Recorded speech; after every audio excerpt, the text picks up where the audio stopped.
আসসালামু আলাইকুম বন্ধুরা, আজকে আমি আপনাদেরকে দেখাবো কিভাবে ভালো মানের খাবার কিনে আপনি নিজেই মিক্স খাবারটা তৈরি করবেন। এটা হচ্ছে লাল সরিষা এবং হলুদ সরিষা 2 কেজি, 1 কেজি 1 কেজি করে পরিমাণ। আর এটা হচ্ছে ভুট্টা ভাঙ্গা, আপনারা তো অবশ্যই চেনেন, এটা হচ্ছে 5 কেজি। আর এটা হচ্ছে বাজরা সাদাটা। লালটাও আমি পাই নাই, লালটা কিন্তু অনেক ভালো। তো সাদাটা নিলাম 2 কেজি। এটা হচ্ছে মুগ, মুসুরি, খেসারি, 3-4টা আইটেম মিক্স করা। তারপরে এটা এখানে হচ্ছে 4 কেজি। খুব কম পরিমাণ দেখা যাচ্ছে দূর থেকে করার কারণে ভিডিওটা। আর এখানে হচ্ছে চনা, মোটের ডাল অথবা অনেকে মটরও বলেন। এখানে হচ্ছে 3 কেজি। আর এটা হচ্ছে টোটালি গম, 50 কেজি একটা বস্তা। এই লাল গমটা কিন্তু আমি প্রথমে এককভাবে খাওয়াতাম। তো এককভাবে কবুতরকে খাওয়ালে একটা জিনিস সমস্যা কি দেখলাম, যে ওরা একটু বোরিং ফিল করে, একক খেতে খেতে ভালো লাগে না। তো দেখেন আমি দরজাটা একটু খুললাম, একটা কিন্তু বেরোয় গেছে।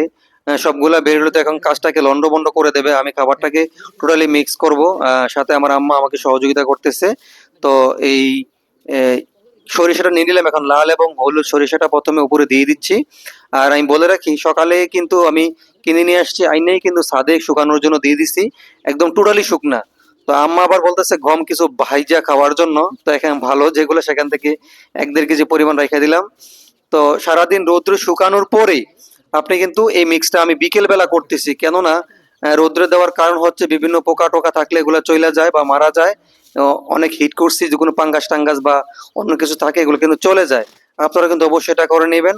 আমি মুগ, মুসুরি, খেসারি, বাজরা, তারপরে এই দুটো জিনিস একত্রে মিক্স করে উপরে দিয়ে নিচ্ছি। আপনারা অনেক সময় হয় কি সবটা কেনার পরে মিক্স করেও কিন্তু অনেকে রৌদ্র দেয়। তো আমি আলাদা আলাদা ভাবে রৌদ্র দিচ্ছি, যাতে করে রৌদ্রটা ভালোভাবে হয় এবং ভালো হিট হয়। ভালো হিট হয়েছে, এখন যে কাজ করতেছি সবগুলো কিন্তু একদম গরম।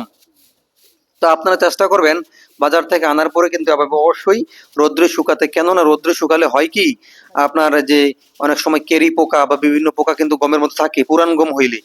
তো আলহামদুলিল্লাহ এই গমের মধ্যে কোনো পোকা টোকা পাই নাই, তারপর আমি হিট করে নিলাম। হিট করলে হবে কি, দীর্ঘদিন এটাকে রেখে খাওয়ানো যাবে, এর মাঝখানে কোনো পোকা অ্যাটাক করবে না বা পোকা সৃষ্টি হবে না।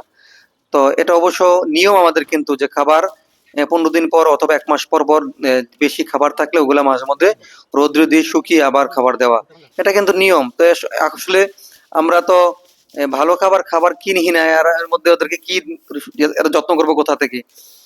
কোন রকমের হয়তো বাজার থেকে কম কম করে কিনে কিনে আসে, কবুতরকে লালন পালন করতেছে বা খাওয়াইতেছে, এটা সবাই জানি। কারণ কবুতর খাবারের দাম বাড়ার কারণে মানুষ কবুতর পালার প্রতি আগ্রহটা নষ্ট হয়ে গেছে। এখন আর ওই আগ্রহটা নাই, কারণ খাবার যেভাবে দাম বাড়ছে, 60 টাকা 55 টাকা কেজি। এই সরিষা আপনার 110 টাকা কেজি, 1 কেজি। হ্যাঁ, 2 কেজি আনছি। তারপরে বুটটা হচ্ছে আপনার 45 টাকা কেজি, বুটটা ভাঙ্গাটা। তারপরে বাজরা হচ্ছে 100 টাকা কেজি, এই সাদা যেটা দেখালাম। তারপরে এই মটর তো 70 টাকা কেজি। তো এই যে অবস্থা দেখেন, এত দাম হইলে মানুষ কবুতর পালবে কিভাবে? শখ করে ছোট ছোট পোলাপান কিছু কবুতর পালে, কিন্তু দামের কারণে আসলে এই পালনটাও কিন্তু এখন আর সম্ভব হচ্ছে না। তো যাই হোক, আমার এই যে খাবারটা আমি মিক্স করতেছি, 50 কেজি গম আর 10 কেজি এই অন্যান্য আইটেম গুলো মিলে প্রায় 60 কেজি ধরেন। 60 কেজি খাবার কিন্তু আমার যে কবুতর আছে মোটামুটি 2 মাস যাবে। তো 2 মাস, 2 মাস প্লাস হইতে পারে, এর বেশি হবে না। দেখেন গমটাই বেশি, ভাই অত বেশি মিক্স করতে গেলে অত খাবার কুলাবে না, পারবো না। এই প্রচুর দাম, খাবারের দাম বললাম না, গম তো কিনলাম আপনার 1900 টাকা বস্তা। গমের দামটা ঠিকই আছে, আমি এর আগে 19 টাকা বস্তা কিনছি। 1900 টাকা বস্তা কিনেছিলাম, অর্থাৎ 38 টাকা পার কেজি পরে। আপনি যদি খুচরা কিনতে যান, কোথাও 42 টাকা, কোথাও 45 টাকা। যেমন আমি যেখান থেকে আনছি সেখানে কিন্তু খুচরা আপনার 45 টাকা গম, খুচরা কিনতে গেলে। কিন্তু আমি যখন এই একত্রে বস্তা কিনলাম, 38 টাকা পড়ছে।